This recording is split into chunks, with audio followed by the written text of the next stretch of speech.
Oh wow, what a competition! Because Gordon DL comes in like a frustrated gym teacher, you know, like the sort of like baggy navy trackies. He sounds like that. I can imagine him like that. Very dim. He's like leisure wear, and he's had a couple that spring to mind.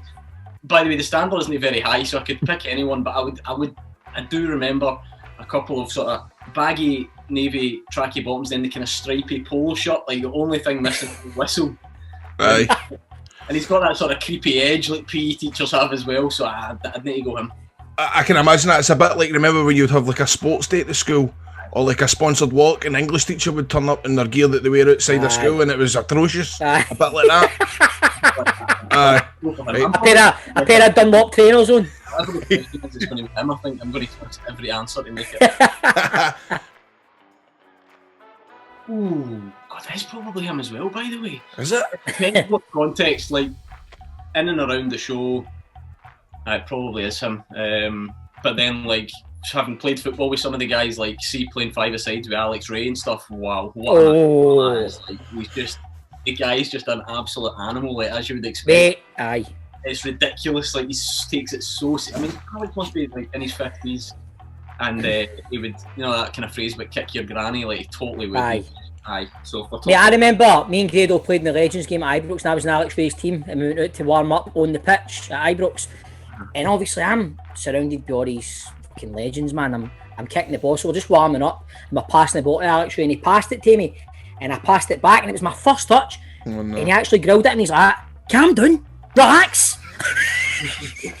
I'm like, aye, alright, man. And then I'm just kind of like jogging away from him because I don't want the ball again. See, that freaks me out. But you know what, here, I can't remember who told me, right? But somebody told me, Gordon, that they play football with you, and they say you're right into it. You're mega hard to go along with. You're quite... you scare folk. See, I certainly don't think it's scare folk, but I would admit that. See, if I had to hold my hands up to one character flaw, it probably is that. I can't, do you know what? I can't stop talking, see, when I'm playing football, so I'm moaning at somebody. Nothing wrong with that, mate. Nothing wrong with that. That's good. I don't really moan at other people anymore because I've really realised that I'm not very good either, so I wouldn't do that. But sort of amateur referees and stuff, it is verging on like a Tourette's, honest. I'd rather stand and argue with the ref in the centre circle than so I would love to see you playing fives and Alex Ray get the ball and you're like, fuck's sake, Alex, come on, what are you doing? No, see, that's the thing, I wouldn't do that, but I do talk a bit too much on there probably, but he's a different level. He's aye. I mean, I remember one time at the end of a game, I played with Alex Ray and I went to cuddle him, Ken, and he was a bit like, oh, do you know what I mean? Like, right, chill out, man. I was kind of sorry, apologising for trying to cuddle him, do you know what I mean? I don't think he's a cuddler. Jim Duffy from the Super Scoreboard team all day long. That was right away, by the way, wasn't it? Aye. No hesitation. Do you remember him and Neil Lennon had yes, I watched that a couple of weeks ago. Right, but I mean, I feel bad saying it, but I'd love to have seen it play out. Imagine it just got to go. Aye. And I think Neil Lennon can probably go as well, but I'd go for the Maryhill Brawler. My money on Duffy as well. My money's on Duffy. I know. I remember as well the press conference after that. I know he was kind of. I was, oh man, that would have been brilliant. Well, like the waistcoat, whenever they had the three-piece suit on. That's right. I got sent to them because they actually played each other again only about 10 days later at Caplo, and I went to. It was a replay, wasn't it? And it was like all eyes were on it. You know, it was going to be this big deal. It was going to get there early, like filming it, and because of the way Caplo is, like.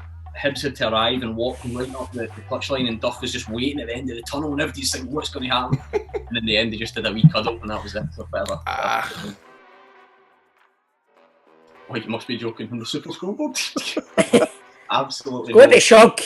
Oh, aye, absolutely. He's cute, you know what I mean? Aye, in a kind of grandpa way, he's cute. Aye. Well turned out, very presentable. He's always got a collar on.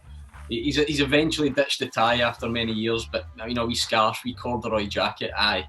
The only thing I would say, I mean, I would never go as far as saying he's good looking, my God, but Martin Wilson's got better with age. When I see pictures of him when he played, he looks ridiculous compared to what he looks like now. Especially with his Healy Hansen on the other day, mate, in that menu. That was brilliant. I was in notes at that last week. There's a bit of context as well. The boy's been in touch again, and he sent me like the full menu. So whatever this Indian restaurant in Cumbernauld is, for some reason, a young Mark Wilson's on the menu, and he's with, like, it's Michelle McManus, Eric Bristol, the darts player. Eric Bristol! Hugh Keevins and George Bowie are the only people that can do whatever the fuck they want in Clyde 1 and get away with it, no doubt whatsoever. And a quick story to underline that: the old gaffer at Clyde 1, sadly no longer with us, said that his one golden rule, above swearing and above anything else, was don't say that Santa's not real on the radio, right? That's right.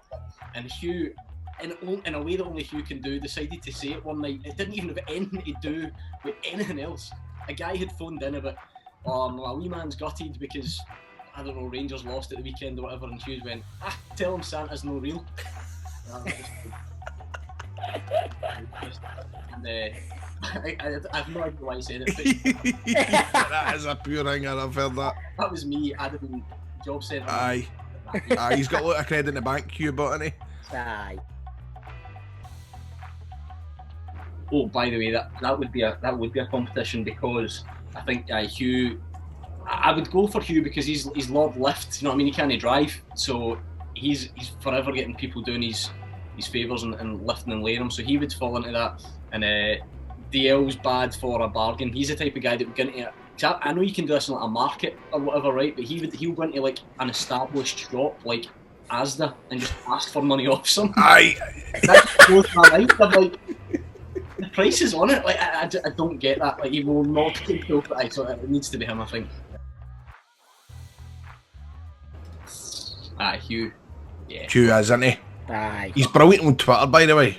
He's good on He Twitter. is. He's really good on like you were saying the other night, man, he went viral with that, was it the Jordan White tweet? That was brilliant, man. But then, why are you so specky? Was it because I have... Aye. Just bad eyesight was all he wrote. Bad eyesight? Just bad eyesight. Fuck. You! Aye, you! We'll go for you!